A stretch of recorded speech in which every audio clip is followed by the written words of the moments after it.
자, 어제 미국이 공개시장위원회에서 이현준 공개시장위원회에서 금리를 동결을 했습니다. 그래서 미국이 작년 3월 이후 이제 시작한 금리 인상을 스톱했다. 이런 쪽에 초점을 맞추는데요.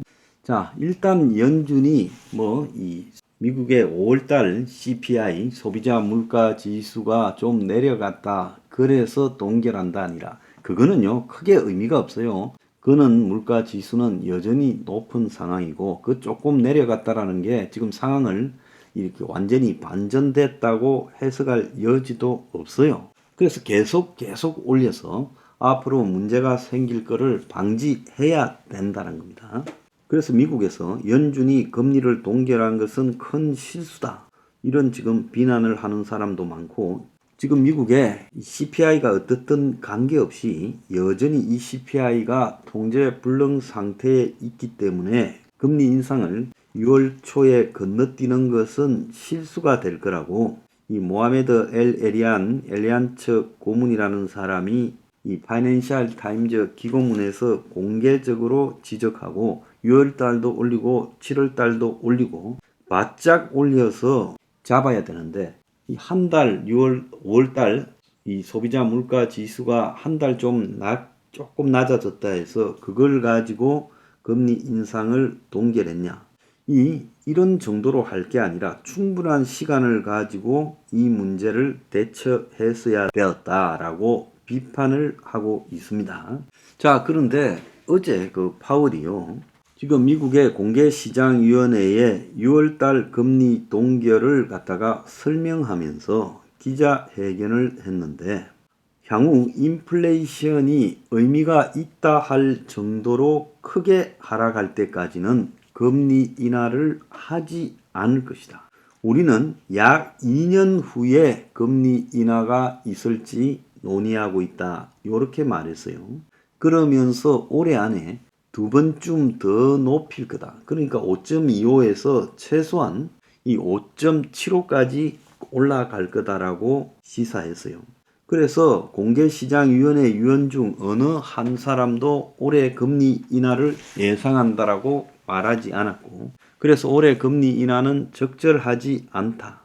향후 금리와 관련해서는 미국이 금리를 올린 이 효과가 그래서 5% 이상까지 간 효과가 올 초에 완성이 되었으니까 올해 1년을 지켜보고 내년까지 지켜보고 그 금리를 이만큼 올렸는데 1년쯤 뒤에 경제에 어떤 영향을 미치고 물가에 어떤 영향을 미치는가를 보고 적어도 2년쯤 뒤에 그걸 금리 인하를 논의할 수 있고 7월달 회의가 살아있는 회의가 될 거라며 7월달에 금리가 오를 수 있다고 암시했어요.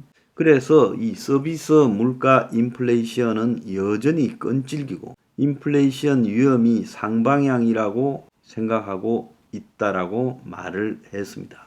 그런데 이제 노동시장에서 문제가 좀 발생한다. 실업률이 높아지고 있죠. 그 다음에 미국에 지금 부동산이 문제가 생기면서 부동산 가격이 내려가니까 여기에 희망을 걸고 있다. 그러니까 노동시장이 식고 부동산이 식으려면 이걸 뭘 의미하는 겁니까? 경제 침체가 와서 제조업 경기가 무너지고 그래서 자산 가격이 다운되어야 지금 인플레를 잡을 수 있다라고 말한 거예요. 그래서 이 주택 문제가 매우 중요한 것이다라고 어제도 강조했습니다. 그래서 파월이 이제 이렇게 말을 하니까 미국의 주요 투자은행들은 7월 달에는 인상하는 거다라고 봐야 된다. 파월이 매파적 발언을 했다 이래가지고 지금 의견이 매우 분분합니다. 자, 한국은행이 머리가 복잡해졌지요. 자, 한국은 지금 미국의 이번에 6월달 금리 인상 중단을 작년 3월부터 계속 올리던 금리를 이제는 방향을 틀어서 내리는 방향으로 들었었다라고 해석해야 되는데 문제는 6월 달에 어쩔 수 없어서 동결했지만 2년 동안 안 내릴 거고 올해 안에 두 번쯤 더 내릴 거고 7월 달에 올릴 수도 있다. 이렇게 말을 하니까 한국은행이요. 머리가 지금 복잡한 거예요. 그래서 이번에 올리고 안 올리고 중요한 게 아니라 앞으로의 방향이 중요한데 앞으로의 방향에 대해서 2년 동안 안 내린다라고 하니, 그러면서 두 번쯤 더 올라갈 거라고 하니 한국은행이나 한국의 경제당국에서 지금 머리에 쥐가 나는 상황이 벌어지고 있다는 겁니다. 자, 그런데 여기서 한국은행이 동결은 계속 하겠지만 이제 금리를 만약에 내리려고 하면 미국하고 격차가 커지는데요. 최근에 한국의 환율이 1200원대로 접어들어서 안정이 됐다. 그거 아무 소용이 없어요. 위기가 오면 환율이라는 거는 순식간에 높아지니까 의미가 없다라는 겁니다. 그런데 한국은행이 오늘 자기들 스스로도 이 추가 인상 가능성을 말했기 때문에 조심해야 된다. 국내외 변동성이 확대될 거다. 이 변동성 확대된다 소리는 무슨 놈의 헛소리입니까? 맨날 이 소리를 하고 있어요. 그리고 호주, 캐나다도 금리 인상을 했고 IMF도 올리려 했고, 그래서 최근에 보면 세계 분위기가 금리를 올리는 쪽으로 가고 있어요. 한국은행이 어찌해야 될지 이러지도 저러지도 못하고 지금 헤매고 있다는 거예요. 그래서 미국의 최종 기준금리가 5.75로 현재로서는 예측돼야 된다. 무슨 변수가 발생하면 이것도 없는 게 되고 그것보다 훨씬 더 올라갈 수도 있겠지요.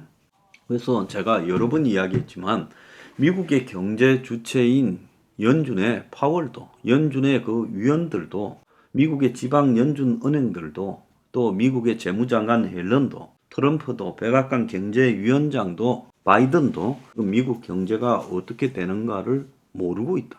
저것들도 앞날을 예측하지 못하는데 한국은행이 무슨 예측을 하겠어요? 그래서 변동성이 확대됐단 말은 어디로 튈지 못 맞추겠다, 이 소리 아닙니까? 그래서 제가 이제 말씀을 드리면 미국의 연준이 2년 동안 금리를 한 5.75 정도로 올려놓고 이끌고 가는 동안에 미국 경제가 박살이 나서 고용이 거의 사라지고, 또 더 나아가서 자산에 거품이 생겨서 자산이 꺼지고, 미국의 연준은 그렇게 될 수밖에 없다라고 생각하고 그런 상황이 왔을 때 2년 안에 그 뒤에야 금리를 내릴 거다. 지금 미국의 연준의 양심에 들어가서, 연준의 위원들 양심에 들어가서 물어보세요. 결국 현재 인플레이션은 미국의 대공황과 같은 거대한 경제 침체가 덮쳐가지고, 그래서 자산 가격들이 다 폭락을 할 때 그때서 디플레이션 효과가 커지면서 인플레이션이 잡히는 거지, 소방수가 불을 못 끈다. 그러니까 다시 크게 나야 불로서 불을 끌 수 있다, 이렇게 생각하는 거예요. 그래서 그 불로서 불을 끄는데 새로운 불이 뭐냐? 거대한 경기 침체, 대공황이라는 겁니다. 이해가 가십니까?